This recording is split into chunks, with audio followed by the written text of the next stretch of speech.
বাংলাদেশে নিজস্ব প্রতিরক্ষা শিল্প গঠনের কার্যক্রম শুরু হয়েছে। বিষয়টি সাম্প্রতিক সময় নিশ্চিত করেছেন সেনা। अस्सलामुअलैकुम वीवर फिर से बहुत ही ज़्यादा इम्पोर्टेंट वीडियो शेयर करने वाले हैं। बांग्लादेश मिलिट्री इंडस्ट्री के राह पर गामजन है। बांग्लादेश में अब जो है डिफेंस इंडस्ट्री का क्याम मुमकिन है। इंशाल्लाह बांग्लादेश इसको कंप्लीट करेगा। आई होप बांग्लादेश इसको जल्दी कंप्लीट करे। तो without wasting the time video को स्टार्ट करते हैं। বাংলাদেশে নিজস্ব প্রতিরক্ষা শিল্প গঠনের কার্যক্রম শুরু হয়েছে। বিষয়টি সাম্প্রতিক সময় নিশ্চিত করেছেন সেনাপ্রধান জেনারেল ওয়াকারুজ্জামান।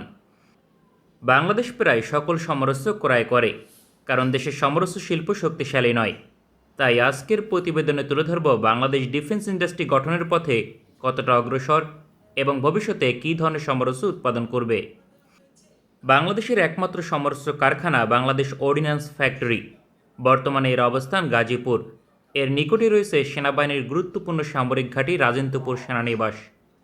সমরস্ত্র কারখানা সবচেয়ে বেশি ভূমিকা পালন করে যুদ্ধকালীন সময়, কারণ গোলাবারুদ সরবরাহ ঠিক রাখতে নিজস্ব সমরস্ত্র কারখানাই একমাত্র ভরসা। ফলে বাংলাদেশ অর্ডিন্যান্স ফ্যাক্টরিতে গোলাবারুদ উৎপাদন করে তা সহজেই রাজেন্দ্রপুর সামরিক ঘাঁটিতে সরবরাহ করতে পারবে। বর্তমানে বাংলাদেশ অর্ডিন্যান্স ফ্যাক্টরির সমরস্ত্র উৎপাদন সক্ষমতা সীমিত, কারণ সেনাবাহিনীর জন্য বুলেট, গ্রেনেড, মর্টার শেল ছাড়া তেমন কোনো সমরস্ত্র উৎপাদন করতে সক্ষম নয়। বাংলাদেশ সেনাবাহিনী তাই একবিংশ শতাব্দীর বাস্তবতায় দেশের মাটিতে ডিফেন্স ইন্ডাস্ট্রি গঠনের কার্যক্রম শুরু করেছে। বিষয়টি সম্পর্কে সাম্প্রতিক সময়ে অফিসিয়ালি তথ্য প্রকাশ করেছে বাংলাদেশ সমরস্ত্র কারখানা, যেখানে উল্লেখ করা হয় তারা সেনাবাহিনীর জন্য ট্যাঙ্ক তৈরি করবে। এটি বাংলাদেশের সামরিক ইতিহাসে বড় একটি পরিবর্তন, কারণ পৃথিবীর হাতে গোনা কয়েকটি দেশ ট্যাঙ্কের মতো সমরস্ত্র উৎপাদন করে। বাংলাদেশ সেনাবাহিনীর চাহিদা এবং ভৌগোলিক বাস্তবতায় বাংলাদেশের 800+ ট্যাঙ্ক প্রয়োজন, কারণ ভারতের সাথে বিশাল সীমান্ত রয়েছে। তাছাড়া সমতল ভূমির দেশ বাংলাদেশ, ফলে বাংলাদেশের ভূখণ্ডে ভারতীয় সেনাবাহিনীর ট্যাঙ্কের সহযোগিতায় সহজেই আগ্রাসন চালাতে পারবে। আর সম্মুখ যুদ্ধে মোকাবেলা করতে বাংলাদেশ সেনাবাহিনীরও আধুনিক ট্যাঙ্ক প্রয়োজন হবে। বর্তমানে বাংলাদেশ সেনাবাহিনী প্রায় 350টি ট্যাঙ্ক অপারেট করে। গুরুত্বপূর্ণ বিষয় হচ্ছে ট্যাঙ্ক মেইনটেনেন্স এবং আপগ্রেড করার সক্ষমতা রয়েছে বাংলাদেশ অর্ডিন্যান্স ফ্যাক্টরির, কারণ সাম্প্রতিক বছরগুলোতে চীন থেকে সরঞ্জাম আমদানি করে প্রায় 200টি টাইপ 59 ট্যাঙ্ক আপগ্রেড করেছে বাংলাদেশ অর্ডিন্যান্স ফ্যাক্টরি। বাংলাদেশ সমরস্ত্র কারখানা তাই দেশের মাটিতে ট্যাঙ্ক উৎপাদনের কথা বিবেচনা করছে, কারণ এই সেক্টরে ইতিমধ্যে অভিজ্ঞতা অর্জন করেছে। তবে বাংলাদেশের একার পক্ষে ট্যাঙ্ক তৈরি করা সম্ভব নয়, এজন্য ঘনিষ্ঠ মিত্র দেশগুলোর সহযোগিতা লাগবে। এক্ষেত্রে বাংলাদেশ 2টি পদক্ষেপ নিতে পারে। প্রথমত, একক কোনো দেশের সহযোগিতায় লাইসেন্স এবং প্রযুক্তি নিয়ে উৎপাদন করবে। এক্ষেত্রে তুরস্ক, ইন্দোনেশিয়া অথবা চীন থেকে যে কোনো একটি মডেল নির্বাচন করবে। পরবর্তীতে তার লাইসেন্স নিয়ে একই ট্যাঙ্ক বাংলাদেশের মাটিতে উৎপাদন করবে। তবে দ্বিতীয় পন্থা আরও বেশি কার্যকর। এক্ষেত্রে বাংলাদেশ ট্যাঙ্ক তৈরির বিভিন্ন সরঞ্জাম বিভিন্ন দেশ থেকে চাহিদা অনুযায়ী ক্রয় করবে, যেমন ইঞ্জিন, হাল, টারেট, মেইন গান, আর্মর সহ বিভিন্ন সেন্সর। পরবর্তীতে নিজস্ব ডিজাইনে ট্যাঙ্ক উৎপাদন শুরু করবে।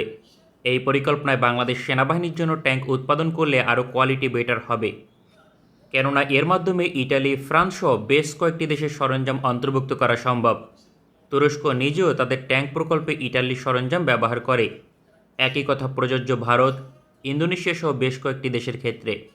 বাংলাদেশ সমরস্ত্র কারখানা তাই খুব বেশি সমস্যার সম্মুখীন ছাড়াই ট্যাঙ্ক উৎপাদন করতে সক্ষম হবে।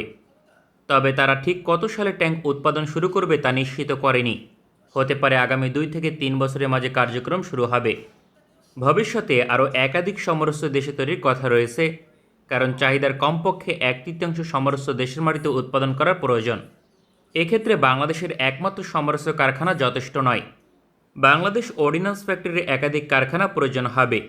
ইতিমধ্যে অর্ডিন্যান্স ফ্যাক্টরি আপগ্রেড করার কার্যক্রম শুরু হয়েছে। তবে ঢাকার নিকটবর্তী গাজীপুরের পাশাপাশি কৌশলগতভাবে গুরুত্বপূর্ণ চিটাগংয়ের নিকটবর্তী অঞ্চলেও সমরস্ত্র কারখানা স্থাপন করা প্রয়োজন। এক্ষেত্রে যুদ্ধকালীন সময় সাপ্লাই চেইন ঠিক রাখা সম্ভব। সেনাপ্রধান জেনারেল ওয়াকারুজ্জামান এ বিষয়ে মনোযোগ দিয়েছেন। পাশাপাশি বাংলাদেশ প্রতিরক্ষা দপ্তর এ বিষয়ে তুরস্কের সাথে আলোচনা করছে।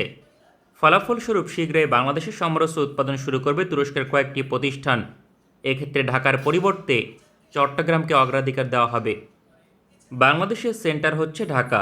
এখান থেকে দেশের সকল অঞ্চলে সমরস্ত্র পৌঁছে দেওয়া সম্ভব। একমাত্র চট্টগ্রামে সমরসে পৌঁছে দেওয়া কিছুটা চ্যালেঞ্জিং। সুতরাং চট্টগ্রামে নতুন কারখানা স্থাপন করলে তুরস্কের প্রতিষ্ঠান রকেটসান এবং এমকি যেমন লাভবান হবে, একইভাবে কৌশলগতভাবে লাভবান হবে বাংলাদেশ। সমরস্য কারখানা ভবিষ্যতে ট্যাঙ্ক বিধ্বংসী ক্ষেপণাস্ত্র উৎপাদন করবে, যদিও এ বিষয়ে অফিসিয়ালি ঘোষণা দেয়নি। তবে বাংলাদেশ যেহেতু ট্যাঙ্ক উৎপাদন করবে, সুতরাং এন্টি ট্যাঙ্ক গাইডেড মিসাইল প্রকল্প নিয়ে কাজ শুরু হতে খুব বেশি সময় নেবে না। Future of Bangladesh defence industry वीवर आई होप बांग्लादेश इस प्रोग्राम इस मंसूबे को जल्दी कंप्लीट करे और बांग्लादेश की आर्मी के लिए ये वीवर बहुत ही ज़्यादा इम्पोर्टेंट है। बांग्लादेश की आर्मी को स्ट्रॉन्ग करने के लिए इस तरह की इंडस्ट्रीज़ का क़याम बहुत ही ज़्यादा ज़रूरी है और बांग्लादेश की जो आर्मी है उसको इस इंडस्ट्री से बहुत ही ज़्यादा बेनिफिट होगा। Doctor Mohammad Yunus I hope इस मिशन को जल्दी कंप्लीट करें। अगर आप लोगों को मजीद इंफॉर्मेटिव वीडियो देखनी है जल्दी से हमारे चैनल को सब्सक्राइब कर लीजिएगा। मिलते हैं आपसे नेक्स्ट वीडियो में इंशाल्लाह, तब तक के लिए अल्लाह हाफिज़।